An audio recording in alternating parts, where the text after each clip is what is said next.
వ్యవసాయం దండగా అనే సిద్ధాంతాన్ని కూటమి ప్రభుత్వం అమలు చేస్తున్నట్టుగా కనిపిస్తోంది. ఓవైపు రైతులు ఆత్మహత్యలు చేసుకుంటుంటే మరోవైపు చంద్రబాబు సర్కార్ తమకేమీ పట్టనట్టు వ్యవహరిస్తోంది. ఆదుకోవడం మాట అటుంచి కనీసం పథకాలు కూడా వర్తింపు చేయడానికి ఇష్టపడట్లేదు. అలా ఇంటి పెద్ద దూరమై మరోవైపు ప్రభుత్వ పథకాలకు దూరమై అలమటిస్తున్న ఓ కుటుంబ కన్నీటి గాథ ఇప్పుడు చూద్దాం. రైతు భరోసా కేంద్రాలు లేవు, సకాలంలో ఎరువులు విత్తనాల సరఫరా లేదు, పండించిన పంటలకు గిట్టుబాటు ధరలు లేవు, ఎప్పుడు ఏ పంట సాగు చేయాలో చెప్పే నాథుడు లేడు, పంటకు నష్టపరిహారం లేదు. ప్రస్తుతం ఆంధ్రప్రదేశ్లో ఇలాంటి దుర్భర పరిస్థితులు ఉన్నాయి. అందుకే రాష్ట్రంలో రోజురోజుకు ఆత్మహత్యలు పెరుగుతున్నాయి. ప్రభుత్వం నుంచి ఎలాంటి చేయూత అందకపోవడంతో జి మల్లికార్జున అనే వ్యక్తి ఆత్మహత్య చేసుకున్నాడు. ఇప్పుడు ఆ కుటుంబానికి మల్లికార్జున భార్య వరలక్ష్మి దిక్కు. ఇలా కుట్టు మిషన్ పై పనిచేస్తూ కుటుంబాన్ని పోషిస్తోంది వరలక్ష్మి. రోజంతా కష్టపడితే ఆమెకు వచ్చే ఆదాయం 100 రూపాయలు. మీరు విన్నది నిజం. ఆమె సంపాదన రోజుకు 100 రూపాయలు మాత్రమే. ఆ సంపాదనతోనే 10వ తరగతి చదువుతున్న కొడుకును, 8వ తరగతి చదువుతున్న కూతుర్ని ఆమె పోషించాలి. పొలం 3 ఎకరాలు ఉంది. 3 ఎకరాల్లో బోర్లు వేసినాడు.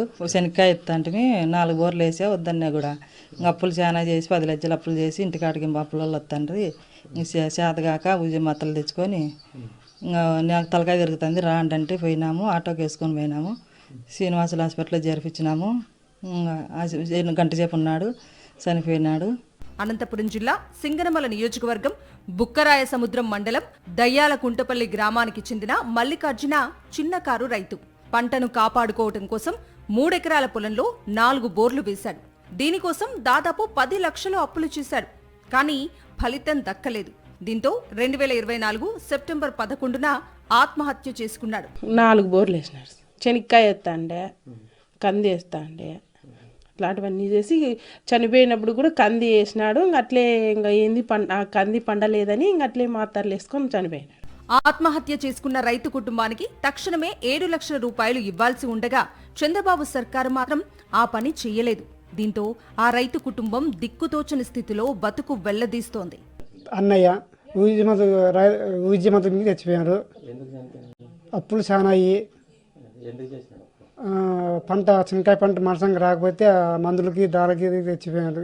జడి చేసి మా అన్నయ్యకి మా వదినకి డబ్బులు చాలా బరువు పోయింది. గవర్నమెంట్ ఏమైనా సాయం చేయింది కోరుకుంటాను.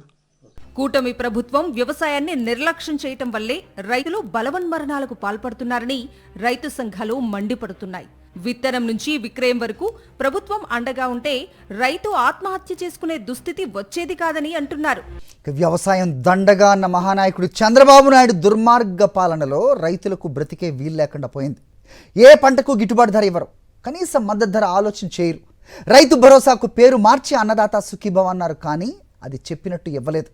చివరికి అప్పుల ఊబిలో కూరుకుపోయి ఆత్మహత్యలు చేసుకున్న అన్నదాతలకు ప్రభుత్వ పరంగా ఇవ్వాల్సిన ఎక్స్ గ్రేషియా కూడా ఇవ్వటం లేదు.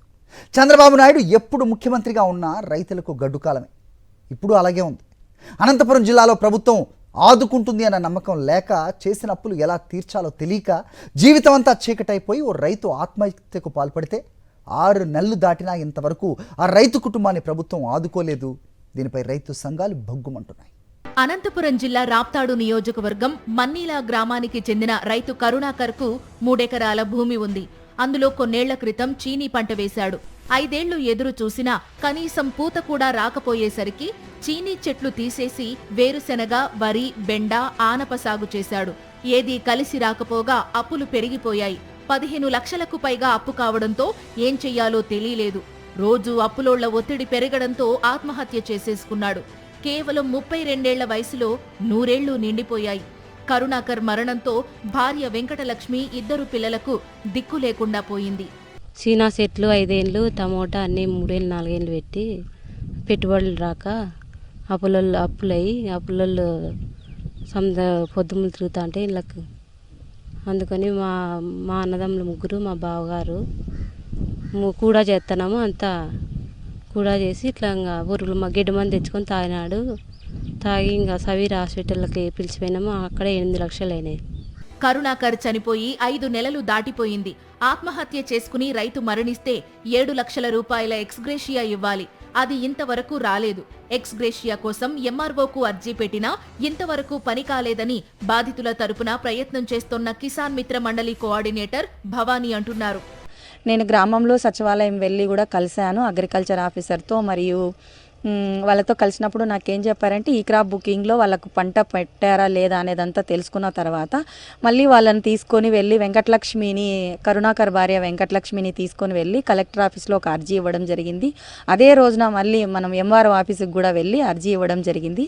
ఆ అర్జీ ప్రకారంగా మన ఎంఆర్ఓ గారు మాతో మాట్లాడడం, ఈరోజు నేను మన్నీలకు వెళ్తున్నానమ్మా, ఎంక్వైరీ చేస్తానని అక్కడున్న విఆర్ఓతో కూడా కన్సల్ట్ అయ్యి మాట్లాడారు. విఆర్ఓ గారు ఫోన్ చేసినప్పుడు ఏం చెప్పారంటే వాళ్ళ ఆయన పేరు మీద, అక్కడున్న కరుణాకర్ పేరు మీద పొలం లేనందువల్ల ఇది వస్తుందో రాదో జేడీ మేడం గారు అని చెప్పారు.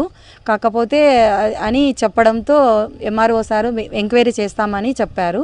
ఇంతవరకైతే దాని మీద ఏమీ రెస్పాండ్ అవ్వలేదు.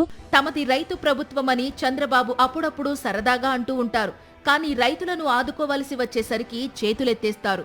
తన తమ్ముడి కుటుంబానికి చిల్లి గవ్వ సాయం కూడా అందలేదని కరుణాకర్ అన్న వెంకటయ్య ఆక్రోశిస్తున్నారు. ఏంది రాలే ఈ ప్రభుత్వం నుండి ₹1 రాలే, ₹10 కూడా లేవు. ఊరు పట్టించుకునే వాళ్ళు లేరు, ఏం పట్టించుకునే వాళ్ళు లేరు, తెప్పిస్తామనే వాళ్ళు కూడా లేరు. ఏంది ఇంకా రాలే. చేసినామన్నీ ఎంఆర్ఓ ఆఫీస్కి పోయినాము, కలెక్టర్ ఆఫీస్కి పోయినాము, అందరినీ అడిగినాము, ఏ ఊరు పట్టించుకోలే. ఏంది ₹10 రాలే, ఎవరు పట్టించుకోలేదు మేడం. ఏంది పట్టించుకోవాలి, సోలికి కూడా వేసుకోలే.